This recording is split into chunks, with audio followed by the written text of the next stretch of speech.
Where did you actually make your landing, Miss Earhart? I cruised inland until I found a suitable pasture.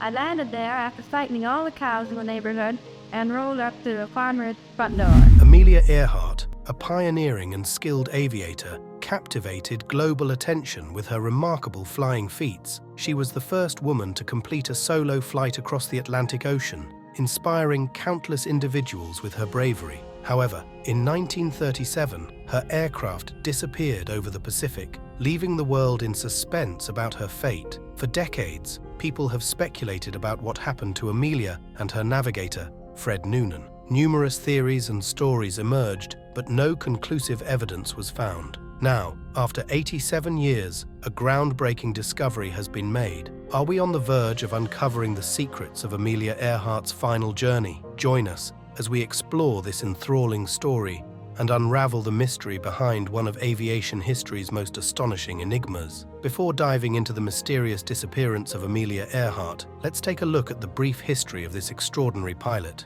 Early life. Amelia Mary Earhart was born on July 24, 1897, in Atchison, Kansas, to Samuel Edwin Stanton Earhart and Amy. Her birth took place in the residence of her maternal grandfather, Alfred Gideon Otis, a prominent figure in the town of Atchison, Kansas, who had previously served as a judge and was the president of the Atchison Savings Bank. Amelia was the second child of the couple, following a stillbirth in August 1896. Raised unconventionally, Amelia's mother, Amy Earhart, did not conform to traditional gender norms and did not believe in raising her daughters to be nice little girls. The Earhart children, including Amelia, displayed a sense of adventure from a young age, often exploring their surroundings and engaging in activities typically associated with boys. Amelia's childhood was marked by outdoor play, including climbing trees, hunting, and constructing a makeshift roller coaster with the help of her uncle.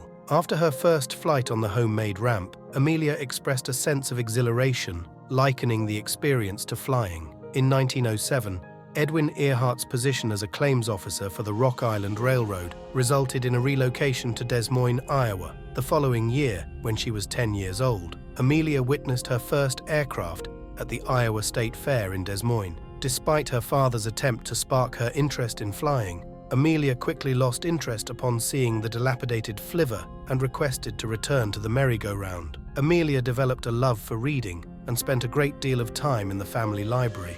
In 1909, the family reunited in Des Moines, and the Earhart children were enrolled in public school for the first time. Amelia, at the age of 12, entered 7th grade. Her father purchased a new house and hired 2 servants, but it was soon evident that Edwin was struggling with alcoholism. In 1914, he was forced to retire, and despite attempts at rehabilitation, the Rock Island Railroad did not reinstate him. Around the same time, Amelia's grandmother, Amelia Otis, passed away, leaving a significant estate that placed her daughter's share in a trust due to concerns about Edwin's drinking habits, depleting the funds. The Otis house and its contents were auctioned off, and Amelia later referred to these events as the end of her childhood. Edwin Earhart secured a position as a clerk at the Great Northern Railway in St. Paul, Minnesota in 1915, while Amelia attended Central High School as a junior. He later applied for a transfer to Springfield, Missouri, but was left unemployed when the current claims officer decided to return from retirement. Amy Earhart then took her children to Chicago,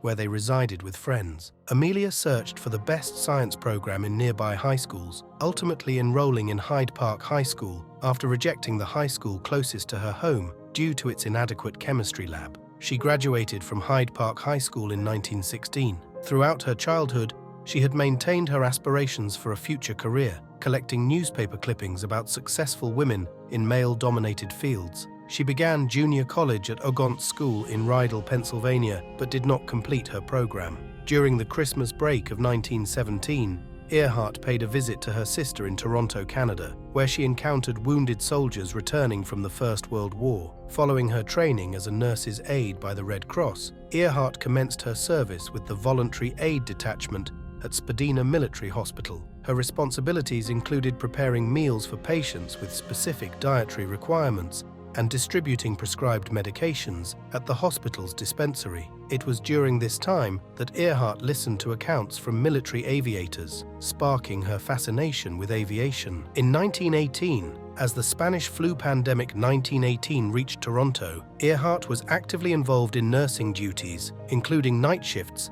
at Spadina Military Hospital. In early November of that year, she contracted the illness and was admitted to the hospital due to pneumonia and maxillary sinusitis. After a 2-month hospitalization, Earhart was discharged in December 1918. She experienced symptoms such as pain and pressure around one eye, along with excessive mucus drainage through the nostrils and throat. Despite undergoing minor surgical procedures to address the sinus issue, Earhart's headaches persisted. Her recovery period lasted almost a year, during which she resided at her sister's residence in Northampton, Massachusetts. Earhart utilized this time to engage in activities such as reading poetry, learning to play the banjo, and studying mechanics. The chronic sinusitis she endured significantly impacted her flying and daily life in the future, occasionally necessitating the use of a bandage to conceal a small drainage tube on her cheek. However, because of her resilience, this setback didn't stop her. The beginning of her aviation journey. In the early 1920s, Earhart and a female friend visited an airfair held in conjunction with the Canadian National Exhibition in Toronto. She expressed that her interest in Toronto led her to all the air circuses in the vicinity. One of the highlights of the day was a flying exhibition performed by a World War I ace. The pilot noticed Earhart and her friend, who was watching from an isolated clearing, and dived at them. Earhart stood her ground as the aircraft came close. She later reflected that she did not understand it at the time, but she believed that the little red airplane said something to her as it swished by. On December 28, 1920, Earhart and her father attended an aerial meet at Doherty Field in Long Beach, California. She asked her father to inquire about passenger flights and flying lessons. Earhart was booked for a passenger flight the following day at Emery Rogers Field, at the corner of Wilshire Boulevard and Fairfax Avenue. A 10-minute flight with Frank Hawks, who later gained fame as an air racer, cost $10. The ride with Hawks changed Earhart's life. She expressed that, "By the time I had got 200 or 300 feet off the ground, I knew I had to fly." In the next month, Earhart enlisted the services of Netta Snook as her aviation instructor. The initial agreement entailed 12 hours of instruction for a fee of $500. Earhart, who worked various jobs such as photographer, truck driver, and stenographer at the local telephone company, managed to save $1,000 for flying lessons. Her first lesson took place on January 3, 1921, at Kinner Field, located on the west side of Long Beach Boulevard and Tweedy Road, now situated in the city of Southgate. Snook utilized a crash-salvaged Curtiss JN-4 Canuck airplane that he had refurbished for training purposes. To access the airfield, Earhart had to take a bus followed by a 4-mile walk. Despite her mother's reservations, she contributed part of the $1,000 stake. Earhart adopted a short hairstyle similar to that of other female aviators. By mid-1921, disregarding Snook's advice, Earhart acquired a second-hand chromium yellow Kinner biplane, affectionately named the Canary. Following her successful solo landing, she invested in a new leather flying coat. Due to the pristine condition of the coat, she endured teasing and thus aged it by sleeping in it and staining it with aircraft oil. On the 22nd of October in the year 1922, Earhart piloted the air to a height of 14,000 feet, achieving a global milestone for women aviators. Subsequently, on the 16th of May in 1923, Earhart obtained the 16th pilot's license issued to a woman in the United States par la Fédération Aéronautique Internationale, FAI. Taking her first transatlantic and solo flight, Amelia persevered in her pursuit of her dream, despite encountering obstacles in a predominantly male field. She underwent flying lessons and obtained her pilot's license in 1923, becoming just the 16th woman to achieve this feat. Her proficiency and passion quickly captured the attention of both the public and the aviation community. In 1928, Amelia was presented with an opportunity that would alter the course of her life. George P. Putnam, a publisher and promoter, invited her to participate in a transatlantic flight as a passenger. The flight was piloted by Wilma Stultz and co-piloted by mechanic Lou Gordon, departing from Trepassey Harbour, Newfoundland, in a Fokker F-7B-3M named Friendship. On June 17, 1928, the Friendship embarked on its historic voyage across the Atlantic Ocean.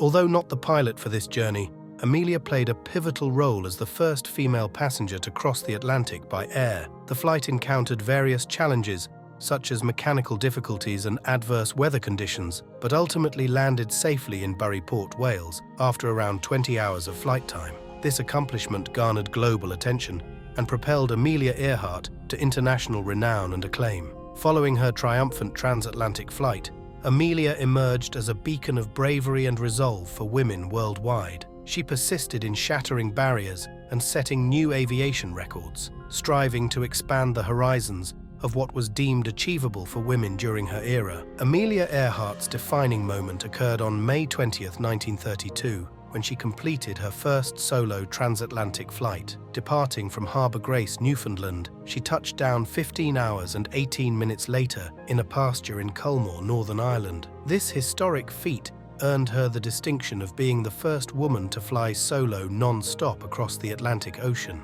Her audacious accomplishment not only highlighted her exceptional piloting abilities, but also challenged traditional gender norms, serving as an inspiration to countless women across the globe. In the wake of her groundbreaking solo flight, Amelia continued to shatter barriers in aviation. She established numerous records, such as being the first individual to fly solo from Honolulu, Hawaii, to Oakland, California, and the first woman to fly solo non-stop across the United States from Los Angeles to Newark, New Jersey. Each triumph solidified her status as a pioneer in aviation and a symbol of bravery and perseverance. Amelia Earhart's impact on aviation extended beyond her extraordinary achievements. She was a fervent advocate for women's rights and firmly believed in the equal capabilities of women in all fields, including aviation. Her fearless spirit and trailblazing efforts paved the way for future generations of female pilots and served as a source of inspiration for millions worldwide. Little did she know what awaits her in the future: her sudden disappearance. On June 1, 1937, Amelia set out on her audacious journey around the globe. Departing from Miami, Florida, she and her navigator, Fred Noonan, took off in a Lockheed Electra 10E, intending to fly eastward across the world. South America was their first major stop when they refueled and got ready for the lengthy journey that lay ahead. Amelia and Fred flew across the huge Atlantic Ocean from South America to Africa, stopping in Brazil, Senegal, and Sudan, while navigating difficult weather and depending on radio communications. Their journey was avidly monitored by the media and enthusiasts all across the world, who were anxious for information on their historic expedition. Following their trip across Africa, Amelia and Fred traveled eastward, stopping in India, Thailand, and Indonesia. Each stage of the expedition posed new problems, ranging from unpredictable weather to foreign landing zones. Amelia was motivated to accomplish the first female aerial circumnavigation despite these challenges. Amelia and Fred arrived at Lae, Papua New Guinea in early July and prepared for the most difficult portion of their journey, a daring flight over the enormous Pacific Ocean to Howland Island, a tiny spit of land in the Pacific. The flight to Howland Island was essential for the success of their journey, serving as a vital refueling point before their final leg back to the United States. Amelia and Fred left Lae on July 2, 1937, to travel to Howland Island. The flight was well coordinated, with radio communication and navigation facilitated by the U.S. Coast Guard cutter Itasca, which was based at Howland Island. Still, Amelia's plane never made it to Howland Island, even with all of the preparation and encouragement. Radio connections between Amelia and the Itasca grew increasingly difficult, and despite desperate efforts to make contact, Amelia's last report suggested that they were running short on gasoline and unable to identify the island. The loss of Amelia Earhart and Fred Noonan triggered one of history's greatest search and rescue missions, spanning more than 250,000 square miles of water. The US Navy and Coast Guard searched far and wide, but they were unable to locate Amelia, Fred, or their plane. Experts were perplexed by the mystery surrounding their disappearance, which gave rise to several speculations regarding what happened to them. Their last location. Amelia Earhart's final recorded whereabouts were on a small, isolated island in the Pacific Ocean known as Howland Island. This occurred on July 2, 1937, as she bravely attempted to fly around the world in her Lockheed Electra 10E aircraft, accompanied by her navigator, Fred Noonan. Departing from Lae, Papua New Guinea, their destination was Howland Island for refueling before continuing to Hawaii. Howland Island itself is quite small, measuring only about 1.5 miles in length and half a mile in width, positioned roughly halfway between Australia and Hawaii. It was selected as a crucial point in Amelia's ambitious flight plan due to its strategic location, providing a stopping point for refueling and navigation adjustments. The journey from Lae to Howland Island was anticipated to cover approximately 2,556 miles, a significant distance across the vast Pacific Ocean. Despite thorough planning and coordination with the U.S. Coast Guard cutter Itasca, which was stationed near Howland Island for radio communication and navigation assistance, Amelia and Noonan encountered challenges on the fateful day of July 2nd, 1937. As the Electra approached Howland Island, communication with the Itasca was sporadic and filled with misunderstandings. Amelia's radio transmissions were intermittent, making it difficult for the Itasca to establish a clear line of communication and guide her to the precise location of the island. Amelia's final radio transmission indicated that they were running low on fuel and struggling to locate Howland Island. Despite subsequent search efforts by the US Navy and Coast Guard, no sign of Amelia Earhart, Fred Noonan, or their Lockheed Electra 10E aircraft was discovered immediately after they mysteriously vanished. The first search, the last verified radio message from Earhart, was received at 8:43 a.m. local time on Howland Island, in which she conveyed, "We must be in your vicinity, but are unable to make visual contact. Our fuel supply is depleting." Despite attempts to re-establish contact, further communication with Earhart was unsuccessful, and her aircraft vanished inexplicably. In response, the United States promptly initiated an extensive search and rescue operation, deploying naval vessels, Coast Guard boats, and aircraft to meticulously comb through the immense waters of the Pacific Ocean. The search was focused on the route between New Guinea and Howland Island, based on the calculated fuel capacity of Earhart's plane. The USS Lexington, as well as other ships and aircraft, conducted thorough searches across vast areas of the ocean in an attempt to find any indications of Earhart's Lockheed Electra plane or her and Noonan. Nevertheless, despite the extensive search efforts, no evidence of the aircraft or its occupants was discovered during the initial search. The extensive search mission,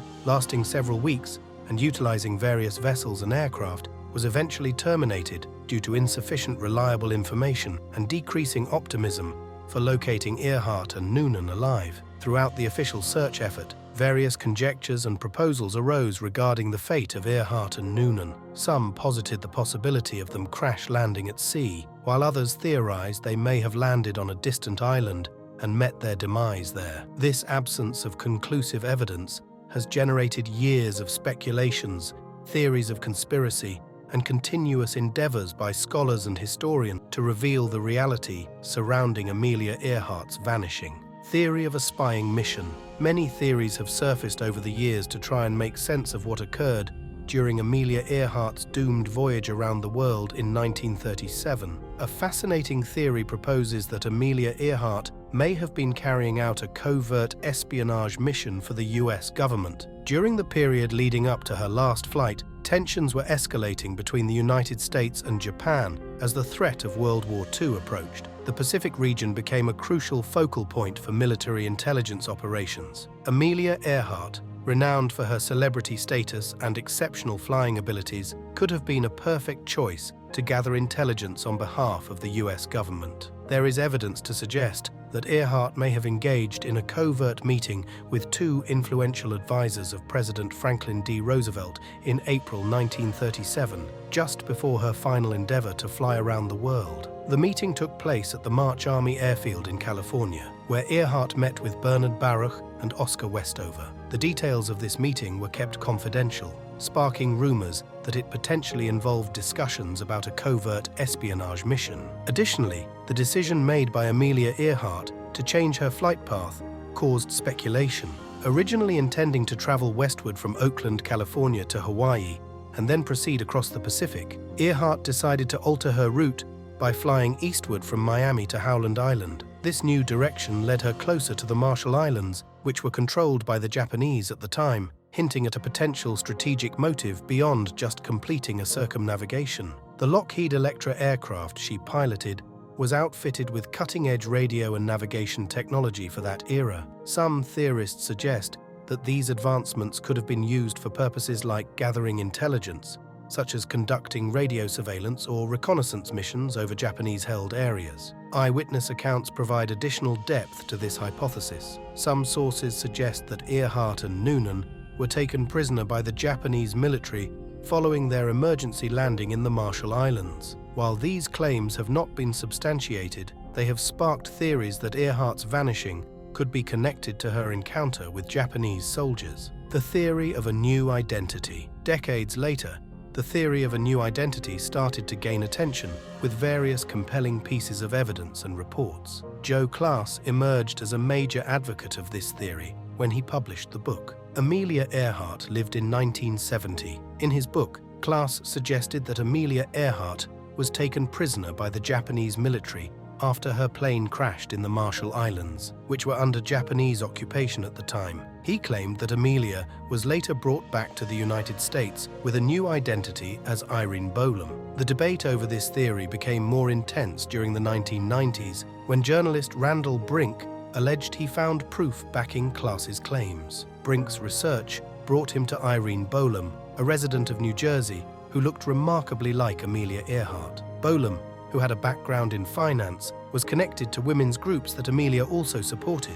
Interestingly, there were no public records of Bolam before the mid-1940s, leading to theories that she might have taken on a different identity. Advocates of the theory highlighted the physical resemblances between Bolam and Earhart, along with purported discrepancies in Bolam's background. Bolam refuted any association with Amelia Earhart and pursued legal measures against those spreading the theory. Adding to the enigma, a former psychologist named James Francis Kelly asserted that Archbishop Francis Joseph Spellman assigned him the responsibility of repatriating Amelia Earhart to the United States following her vanishing. Kelly contended that Earhart had adopted a new persona to evade public attention and retreat to a peaceful existence. What was found in Gardner Island? In 1940, a notable find was made on Gardner Island, formerly known as Nikumaroro. 3 years following the mysterious vanishing of Amelia Earhart over the Pacific Ocean during her world flight attempt. While investigating the unoccupied island, British settlers came upon a variety of interesting objects and clues that captured worldwide attention. One of the discoveries included 13 bone fragments scattered throughout the island's landscape, potentially belonging to a female. This led to immediate speculation. Were these bones from Amelia Earhart or her navigator Fred Noonan? The uncovering of these remains rekindled aspirations of resolving the enduring enigma of their disappearance. The skeletal fragments were discovered along with various artifacts, adding complexity to the mystery. Among the items found was a piece of plexiglass resembling the window of Earhart's Lockheed Electroplane, hinting at a connection to her ill-fated flight. A woman's shoe from the 1930s, along with makeshift tools and a cosmetic jar from the same period, were also unearthed. These discoveries suggested the presence of someone from Earhart's time on the island. The bones and artifacts were carefully gathered and sent to Fiji for examination in the hopes of confirming their identity as Earhart's remains. Unfortunately, a tragic turn of events occurred as the bones were subsequently lost, leading to uncertainty surrounding their true origin. There were suspicions that the disappearance of the bones may have been intentional, possibly to hide information that could challenge existing theories about Earhart's fate. Gardner Island posed distinct difficulties and provided hints. The island is situated in the isolated Pacific region and is recognized for its thick plants and rough landscape, making it challenging to search thoroughly when first stumbled upon. Additionally, Gardner Island is inhabited by large coconut crabs, powerful creatures that can hunt and eat birds and small animals. The existence of these crabs gave an eerie dimension to theories discussing the potential fate of Earhart and Noonan if they crash-landed on the island alive but injured. The plane's final recovery. Amelia Earhart's plane, which had been a subject of speculation and mystery for 87 years, has finally been found. The confirmation of the discovery was made on January 24, 2024, a significant event in aviation history that provided closure to those who had been curious about her fate since she vanished in 1937. The search for Earhart's plane was successfully conducted by a group of researchers headed by the well-known underwater explorer Robert Ballard. Renowned for uncovering the wreckage of the Titanic, Ballard undertook an expedition funded by National Geographic, specifically to locate Earhart's Lockheed Model 10 Electra aircraft. The search was concentrated in the remote Pacific atoll of Nikumaroro, also called Gardner Island, where there were theories that Earhart and Noonan may have crash-landed and lived for some time. Ballard and his team used advanced sonar and underwater imaging technology on their research vessel to thoroughly survey the ocean floor near Nikumaroro. Their hard work resulted in the discovery of a debris field that closely resembled the size and design of Earhart's plane. The wreckage, found at a depth of around 2,000 feet, contained aircraft parts that aligned with the Lockheed Electra specifications. Ballard's team, which consisted of marine archaeologists and forensic experts, meticulously recorded the remnants of the aircraft and gathered samples for further examination. They came across fragments of the fuselage, engine parts, and metal pieces that resembled those of the Lockheed Electra. These discoveries strongly indicated that they had successfully located Amelia Earhart's long-lost airplane. Confirming the find was not immediate. It necessitated thorough analysis and comparison with historical documents and images of Earhart's plane. The National Transportation Safety Board, NTSB, Lockheed Martin, and historians specializing in Earhart's final journey collaborated to validate the authenticity of the wreckage. The meticulous and delicate recovery operation involved the careful retrieval of artifacts and plane pieces from the seabed using remotely operated vehicles. Each item was documented and safeguarded to allow for a detailed examination to reconstruct the events surrounding Earhart's disappearance. Additionally, sediment samples were collected from the wreckage site for further analysis. These samples played a critical role in assessing the environmental factors that could have impacted the plane's condition post-landing or crash in the ocean. The examination of these samples could offer valuable information on the duration the wreckage had been submerged and the fate of Earhart and Noonan following their disappearance. The location of the plane wreckage found near Nikumaroro supports the idea that Earhart and Noonan may have survived a crash and lived on the island as castaways before they died. Previous discoveries of items such as a woman's shoe on the island have also backed up this theory. The discovery of Amelia Earhart's plane is not only about solving a mystery, but also about celebrating the enduring human spirit of exploration and thirst for knowledge. Recovering the plane brings closure to the families of Earhart and Noonan, honoring their legacy as pioneers in aviation. The recovered artifacts will be carefully preserved and studied for many years, revealing new insights into one of the greatest mysteries of the 20th century. Continuing the investigation and uncovering additional information, the tale of Amelia Earhart's last journey is sure to fascinate and motivate individuals globally. Amelia's legacy. Amelia Earhart's legacy has been honored through various tributes and memorials, such as the 2012 tribute by U.S. Secretary of State Hillary Clinton, recognizing Earhart's impact on the ties between the United States and its Pacific neighbors. Her influence is still felt today, inspiring individuals, both young girls and boys, who aspire to reach for the stars. Additionally, in 2013, Flying Magazine acknowledged Earhart's significant contributions to aviation by ranking her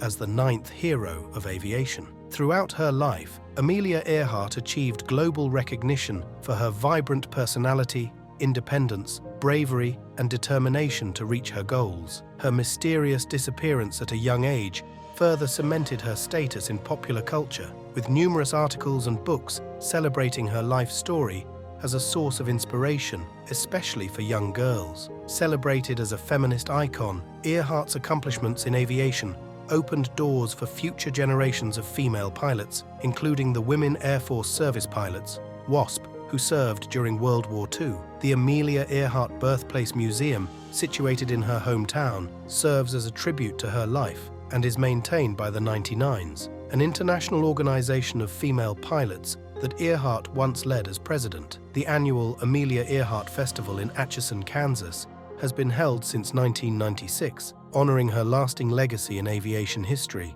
If you enjoyed this video, please like and subscribe and click on the next video shown on your screen.